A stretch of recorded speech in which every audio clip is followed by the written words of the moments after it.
was very active in outreach in my home parish, but I felt like I could do more in the church. I felt like God was calling me to do something greater. One of the things I love to do is to gather people together, bring them together to help them realize that they are loved and they are worthy and they are more than what they might think of themselves.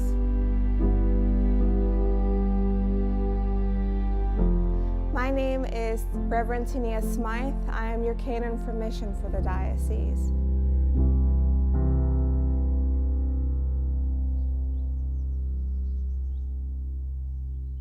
The vision of this diocese is to know Jesus and change the world. The bishop has challenged us all to think differently in how we do things. And a part of my job is to help parishes think about how they do ministries differently and help bridge that gap and be more than just a place of worship, but be a place of healing, be a place where relationships form, and where ministry is more than just something that we need to do. It's something that we want to do, something that we're called to do, and something that we live in. She has a pill bottle in her bag prescribed to somebody else. Graham? Yeah. Why don't you skip the outreach, call the ambulance, because they can also 302 her. Okay. If she's not being responsive. And that might be her option to get into treatment. Okay. All right? All right. Thank you. Let me know what happens. I will. All right, bye-bye.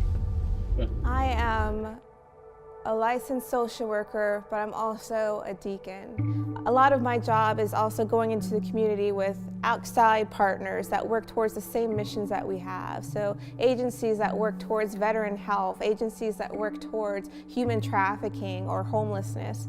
And we sit together and see how I can bring them to the table with the diocese, and we can work together collaboratively to help those in need, help those that need an advocate, not just from those spiritually, but those from the outside.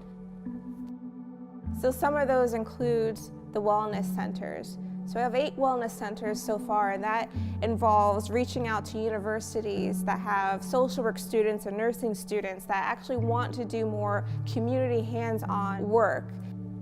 It also includes thinking about mental health issues and addiction issues that are going on in the world today, and how that affects not just our parishes and our community, but the families, and how that prevents some families from coming into the church.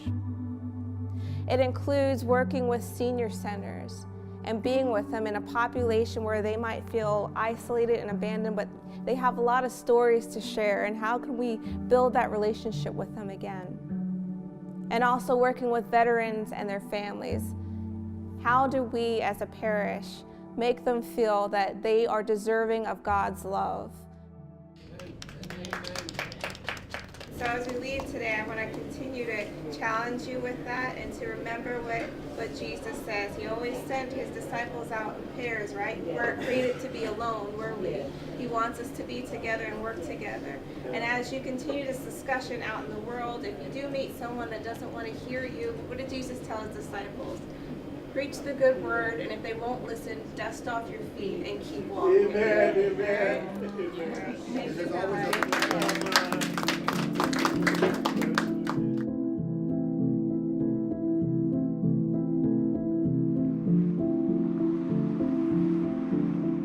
God never intended us to do things alone. He never meant for us to be alone. And I think there's a lot of power in bringing minds together that have different gifts from God and to work towards the same goal. And becoming a deacon has allowed me to do that. And I found joy in that. I found joy in meeting other people that kind of shared my interest and my passion and wanted to do more as I did, and just needed that outlet or the way to do that. Altogether, our job is to do these things and bring spirituality to those that feel that it's been lost. There is so much to do in this world, and although it might be tiring or challenging or even at times uncomfortable, just know that you're not alone. So don't be afraid to make a change. We journey together in doing this work.